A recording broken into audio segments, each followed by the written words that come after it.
Պարոն Սիմոնյան, դուք անդադ խոսում եք բանավիճելուց եւ դուք եք Փաշինյանը, բայց պարոն Թաթոյանը բանավեճի է հրավիրում Նիկոլ Փաշինյանին, այսօր նաեւ պաշտոնապես աշխատակազմ մուտք կգործի հրավերը, ասում է Պետրոս Ղազարյանին էլ կարող է Փաշինյանը իրեն տանել, որ իրեն մենակ չզգա։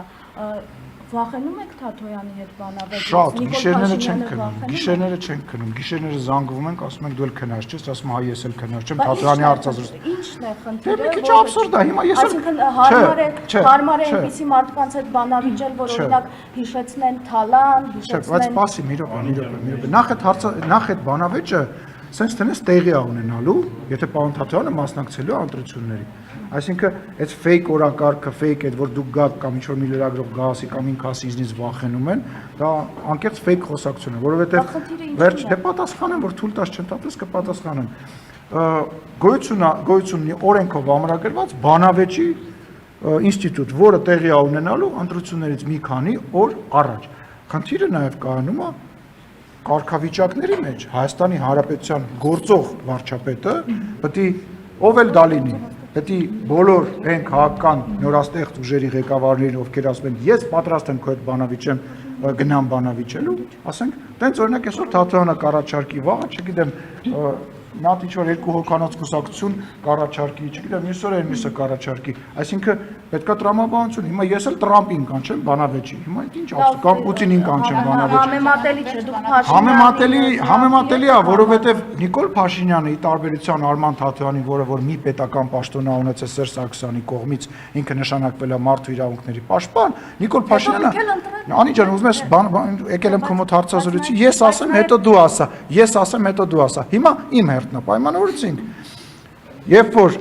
նշանակվել է Սերժ Սարգսյանի կողմից պաշտոնյա, դրանից հետո ինքը որևիցե պետական պաշտոն ու հիմա չի զբաղեցնում, ինքը քաղաքական գործիչ է, իր կուսակցությունը ունի, ինքը այդ հնարավորությունը կունենա, կգա հանրայինի եթերում Պետրոս Ղազարյանի հետ եւ իր բոլոր հարցերը վարչապետին կտա, բայց իր նման հարյուրավոր մարդիկ կան, որոնք ցանկություն կունենան բանավիճել։ Ինձ հետաքրքրում է պարզապես Փաշինյանին հարմար է բանավիճել այնպիսի մարդկանց հետ, ում կարող է ինչ-որ բան հիշեցնել, ում այս տարիների ընթացքում պարբերաբար թիրախավորել է եւ ինքը Փաշինյանին հարմար է բանավիճել բոլորի հետ, ովքեր այդ կարգավիճակը ունեն, որովհետև երբ որ վարչապետը գալիս է այստեղ, ինքը բանավիճում է բոլոր ընդդիմադիր падգամավորների հետ, եթե նրանք համարձակվում են գալ եւ մասնակցել հարց ու պատասխանին, բայց ինչ որ պահից հետո իրանք սկսել են չգալ այդ բանավեճին, որտեղ հասկացել են, որ չեն կարողանում բանավիճել։ Հետո եթե Արման Թաթոյանը իր շուրջը տենց մտածում է, որ ինքը այնքան դարակազմի քաղաքական գործիչ է, ինչ խնդիր ունի, կլինի էլ այդ բանավեճը մի 4-5 ամիս հետո կլինի, ավելի լավ ընտրություններին մոտ կլինի, ինքը իր պատմությունը կպատմի հանրային եթերով, այդ ինչ ստից թեմա է զոհում։ Մի րոպե,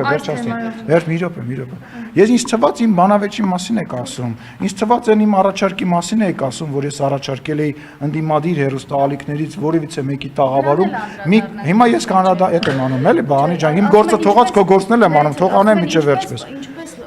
Ընդունեն ձեր հրավերը, եթե օրինակ դուք մի դեպքում անտիֆեյքի տղաների դեմ եք հաղորդում ներկայացրել, մյուս դեպքում ժուրնալիստների միության հետ կապված, ընդ որում հասկանալ, այս դեպքում հասկանալ ընդհանրապես ինչ կապ ունի օրինակ Սաթիկ Սերյանյանը այդ գյուտարման հետ։ Ես էլ չեմ հասկանում Սաթիկ Սերյանյանը ընդհանրապես այդ գույքի հետ ինչ կապ ունի եւ ժուրնալիստների միության հետ ինչ կապ ունի։ Ես էլ շատ բան կա չեմ հասկանում,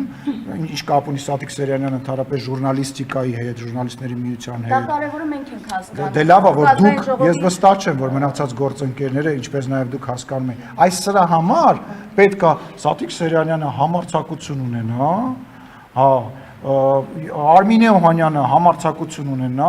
Արամ Աբրահամյանը համարձակություն ունենա, ոչ թե Լուսինեին ստեղ Արմինե Օհանյանը ուղարկի, կամ ասենք ինչ որ մեկին զանգի իմ մասին բան վերցնի Արմինե Օհանյանը չէ, Սաթիկ Սերյանյանը, թիվ 5 հեռուստաընկերության այն մեկնաբանները, լրագրողները, խմբագիրը, որոնք ինձ շատ լավ են ճանաչում, համարձակություն ունենան, այս հարցերը ոչ թե ես ու դու Անի ջան ստեղ քննարկենք, ես իմ տեղը խոսեմ, դու իրանց տեղը խոսես եւ այդ խոսակցությունը ոչինչ տա, այլ կանչը ես ասում եմ գալիս եմ ձեր եթեր խանգարում եք, այո, համարձակության կատարյալ բացակայությունը։ Ուրեմն Հայաստանի Հանրապետության ազգային ժողովի նախագահը դա ինստիտուտ է։ իսկ իրանք լրագրողներ եւ խմբագիրներ են։ Աշխարհում տենց դեպք չկա, որ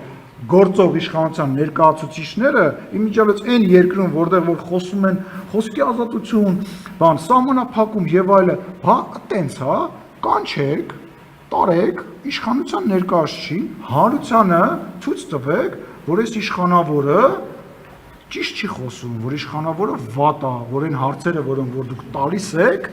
ինքը չի կարողանում պատասխանել։ Իրանք համարձակություն չունեն։ Իրանք համարձակություն չունեն։ Պնդում եմ, դեկտեմբերի 1-ին մնացել է եւս 2 օր, թող հավաքվեն, իրանք դեռ ժամանակ ունեն։ Պարոն Սիմոնյան, այս թեմայով մի հարց եթե կարելի է թույլ տվեք։ Արման Թաթյանը նախորդին հրավիրված ասուլիսում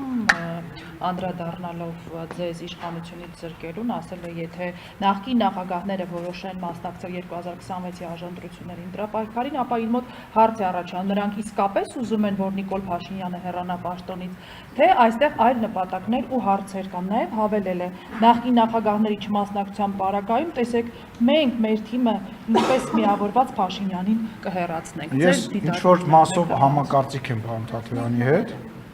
շատ հետաքրքիր քարոզարշավ եւ պայքար կլինի, եթե իրան նշված նախկին չընտրված նախագահները, իսկ Սերժ Սարգսյանը եւ Ռոբերտ Քոչարյանը երբևիցե Հայաստանի Հանրապետության նախագահի համար չեն կարող համարվել, որովհետեւ ընտրությունների արդյունքները որևիցե մեկի մոտ հավատ չի ներշնչել, եթե իրենք չմասնակցեն, միգուցե շատ մենք ավելի լավ ընդդիմություն ունենանք Հայաստանի Հանրապետությունում, քան հիմա, բայց իրանք դա չեն անի, որտեղ իրանք մոնոպոլ դիրքերում նախկին չինովնիկների, բիզնեսմենների եւ բդեշխների շնորհիվ ամեն մեկը փորձելու է ինչ-որ ձևով ներկայություն ունենալ այստեղ, բայց շատ լավ գաղափար կա։ Ես պարոն Թաթյանին առաջարկում եմ սկզբից մի հատ այդ թեմայի շուրջ կանչի օրինակ Ռոբերտ Քոչարյանին եւ Սերժ Սարգսյանին բանավեճի։ Տեսնենք իրանք կվախենան թե չեն վախենա, դուք ասում եք վախենում է։ Նույն իրանք էլ գործող երկրի ղեկավար չեն։ Հիմա ինքը տենց հավակնությունի գործող ղեկավարի է կանչում, թող հələ չգործող ղեկավարների նախքին կանչի, տեսնի իրանք կիշնեն իր մակարդակին, կգնան այդ բանավեճին, նոր հետո կխոսենք։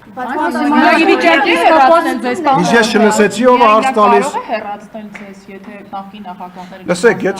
եթե պարոն Թաթյանը այդքան ձեն կհավաքի, կկարողանա իր ասածը հասցնել, ինչու ոչ կարող է եւ ինչ որ ընտրությունների ժամանակ հաղթի եւ դառնա ինքը իշխանություն։ Հայաստանի Հանրապետությունում ազատ ընտրություններ են, բայց իմ կարծիքով այսօրվա անդիմությունը պարլամենտական պետք է շատ ակտիվ պատրաստվի 2031 թվականի ընտրություններին։